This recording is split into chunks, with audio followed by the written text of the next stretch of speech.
मौजूदा समय में कांग्रेस जिस परिस्थिति से गुजर रही है, कुछ ऐसी ही परिस्थिति 70 के दशक में भी थी। कांग्रेस दो हिस्सों में बंट गई थी। एक हिस्से को सिंडिकेट यानी पुराने नेताओं का गुट कहा जाता था, तो दूसरा हिस्सा इंदिरा गांधी के साथ था, जो युवाओं का गुट था। ये वो दौर था जब दोनों गुटों के बीच कांग्रेस पर कब्जे की होड़ लगी रहती थी। इंदिरा गांधी युवाओं का नेतृत्व कर रही थीं और पुराने नेताओं को दरकिनार कर युवाओं को राजनीति में आने का मौका दे रही थी। इसी दौर में दक्षिण भारत के कर्नाटक राज्य से आने वाला एक 27 साल का नौजवान इंदिरा गांधी के गुट में शामिल होता है और उसे वहां के सबसे बड़े स्थानीय नेता देवराज उर्स का साथ मिलता है। सामाजिक और संगठन में सक्रियता को देखते हुए देवराज उस नौजवान को विधानसभा का टिकट दिलवाते हैं। टिकट मिलने के बाद वो नौजवान घर घर जाकर पर्चे बांटता है और खुद ही दीवारों पर स्लोगन लिखता है। चुनाव के बाद जब परिणाम आते हैं तो नौजवान बड़े अंतर से जीत हासिल करता है। ये जीत उस नौजवान के लिए महज शुरुआत थी। दीवारों पर खुद के चुनाव के लिए स्लोगन लिखने वाले नौजवान को क्या पता था कि आने वाले वक्त में उसे कांग्रेस की तकदीर लिखने का जिम्मा सौंपा जाएगा। नमस्कार, मैं उपेंद्र कुमार। सियासत में आज बात कांग्रेस और गांधी परिवार के सबसे विश्वस्त मल्लिकार्जुन खड़गे की।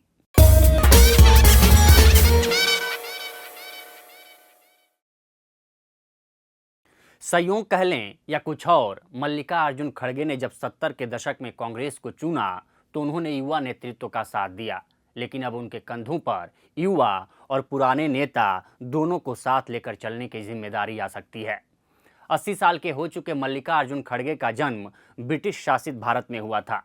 खड़गे के जन्म के साल 1942 में ही महात्मा गांधी ने भारत छोड़ो आंदोलन की शुरुआत की थी। खड़गे पर महात्मा गांधी और उनकी विचारधारा की छाप भी देखी जा सकती है। उन्हें एक सहज और सुलझे हुए नेता के रूप में भी जाना जाता है। कहा जाता है कि खड़गे ने अपनी मां और बहन को अपनी आंखों के सामने मरते हुए देखा था। कर्नाटक के जिस वरवट्टी गांव में खड़गे का जन्म हुआ था, वो हैदराबाद के निजाम के अधीन आता था। 1945 और 46 का साल था जब हैदराबाद निजाम के कुछ सैनिक उनके गांव वरवट्टी पहुंचे। उस समय वो अपने घर के बाहर खेल रहे थे। घर में माँ बहन थीं और पिता काम पर गए हुए थे। निजाम के सैनिकों ने माँ और बहन दोनों को जिंदा जलाकर मार डाला था। खड़गे की उम्र उस समय तकरीबन 3 साल की थी जब वो सिर्फ खड़े खड़े देखते रह गए। माँ की मौत के बाद खड़गे पिता के साथ गुलबर्ग शहर चले गए। पिता एक मिल में काम करते थे। गुलबर्ग में ही खड़गे की शुरुआती पढ़ाई हुई और उसके बाद वहीं के सरकारी कॉलेज में दाखिला लिया।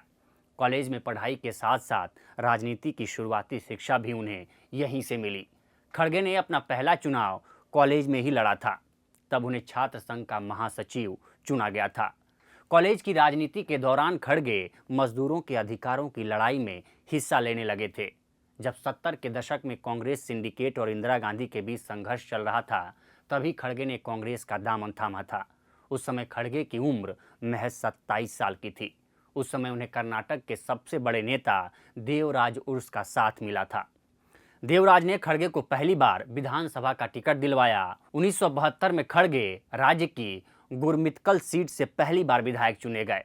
खड़गे के लिए महज शुरुआत थी। 1972 के बाद खड़गे लगातार 9 बार इसी सीट से विधायक चुनकर आते गए। पहली बार विधायक बनने पर ही खड़गे को तब के सीएम देवराज उर्स ने मंत्री बना दिया था। 1976 में खड़गे पहली बार प्राथमिक शिक्षा विभाग में राज्य मंत्री बनाए गए। इसके बाद खड़गे लगातार कर्नाटक सरकार के अलग अलग विभागों का जिम्मा संभालते रहे। साल 1980 में देवराज उर्स के बाद गुंडू राव राज्य के मुख्यमंत्री बने। खड़गे को कैबिनेट मंत्री बनाया गया। खड़गे 1990 में बंगारप्पा सरकार और 1992 में वीरप्पा मोइली सरकार में भी कैबिनेट मंत्री रहे। 1994 में खड़गे की तब भूमिका बदली जब कर्नाटक में जनता दल सेकुलर की सरकार बनी। मुख्यमंत्री बने एच.डी. देवगौड़ा और खड़गे विपक्ष के नेता बनाए गए। खड़गे के नेतृत्व में साल 1999 में कांग्रेस की वापसी हुई। इस बार खड़गे का नाम भी मुख्यमंत्री की रेस में माना जा रहा था, लेकिन आला कमान ने एस.एम. कृष्णा को सरकार का जिम्मा सौंप दिया। हालांकि एस.एम. कृष्णा की सरकार में गृह विभाग खड़गे को मिला। खड़गे के शासनकाल में ही कुख्यात वीरप्पन ने कन्नड़ सिनेमा के जाने माने एक्टर और गायक राजकुमार का अपहरण किया था। इसके बाद साल 2004 में कर्नाटक विधानसभा के चुनाव हुए। कर्नाटक में एक बार फिर कांग्रेस की वापसी हुई। कांग्रेस और जेडीएस ने मिलकर सरकार बनाई। इस बार ये लगभग तय माना जा रहा था कि मल्लिकार्जुन खड़गे के सिर ही मुख्यमंत्री का ताज सजेगा, लेकिन ऐन वक्त पर बाजी पलट गई। निजी तौर पर खड़गे के दोस्त और सियासी प्रतिद्वंदी धर्म सिंह को आलाकमान ने मुख्यमंत्री बनने का आदेश दे दिया। कहते हैं कि खड़गे के लिए झटका था, लेकिन उन्होंने पार्टी के फैसले के खिलाफ चूं भी नहीं की। साल 2008 में कर्नाटक में कांग्रेस की हार हुई। हालांकि खड़गे चुनाव जीत गए थे, लेकिन गांधी परिवार की गुड बुक्स में शामिल होने का इनाम खड़गे को मिला। 2009 में कांग्रेस ने खड़गे को उनके घर गुलबर्ग से टिकट दिया। खड़गे लोकसभा पहुंचे और मनमोहन सिंह की यूपीए 2 में मंत्री बने।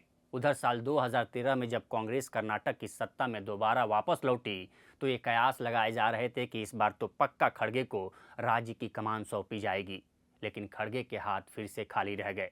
इस बार आलाकमान ने जनता दल छोड़कर कांग्रेस में आए सिद्धारमैया को मुख्यमंत्री चुना। इस बार भी खड़गे ने कोई सवाल नहीं पूछा, लेकिन जवाब में उन्हें 2013 में देश की रेल चलाने का जिम्मा सौंप दिया गया। 2013 के बाद से कांग्रेस का प्रदर्शन लगातार खराब होता गया, लेकिन खड़गे की राजनीति चमकती रही। 2014 लोकसभा चुनावों में जब कांग्रेस 44 सीटों पर सिमट कर रह गई, यहां तक कि ज्यादातर कैबिनेट मंत्रियों की जमानत तक जब्त हो गई, तब खड़गे इस मोदी लहर में भी जीत कर लोकसभा पहुंचे थे और कांग्रेस ने उन्हें संसद के निचले सदन में पार्टी का नेता चुना था। लेकिन जब साल 2019 में लोकसभा चुनाव हुए, तो खड़गे चुनाव हार गए। ये उनके राजनीतिक करियर में पहली हार थी। हार के बावजूद कांग्रेस आलाकमान की मेहरबानी खड़गे पर बरसी और उन्हें 2020 में राज्यसभा भेज दिया गया। खड़गे सिर्फ राज्यसभा ही नहीं भेजे गए, बल्कि उन्हें 2021 में सदन में विपक्ष का नेता भी बनाया गया। खड़गे इसी साल 80 साल के हुए हैं। 21 जुलाई को खड़गे अपना जन्मदिन मनाते हैं। इस साल भी दिल्ली से लेकर कर्नाटक के गुलबर्ग तक जन्मदिन के जश्न की तैयारी थी, लेकिन खड़गे ने कहा कि इस जन्मदिन पर कोई जश्न नहीं मनेगा। वजह ये थी कि इसी दिन ईडी ने कांग्रेस की अंतरिम अध्यक्ष सोनिया गांधी को नेशनल हेराल्ड केस में पूछताछ के लिए बुला लिया था। खड़गे ने जन्मदिन नहीं मनाया, अपनी नेता के लिए सड़क पर उतरकर प्रदर्शन किया। पार्टी आलाकमान और गांधी परिवार के लिए अपनी इन्हीं वफादारियों का नतीजा था कि सोनिया गांधी ने उन्हें अपनी कुर्सी पर बैठाने के लिए अध्यक्ष पद का चुनाव लड़ाने का फैसला किया है।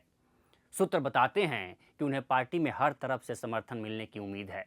खड़गे के बारे में एक बात कांग्रेसी और उनके विपक्षी भी कहते हैं कि सियासत की काजल की कोठरी में 5 दशक से ज़्यादा रहने के बावजूद उन पर कभी कोई दाग नहीं लगा।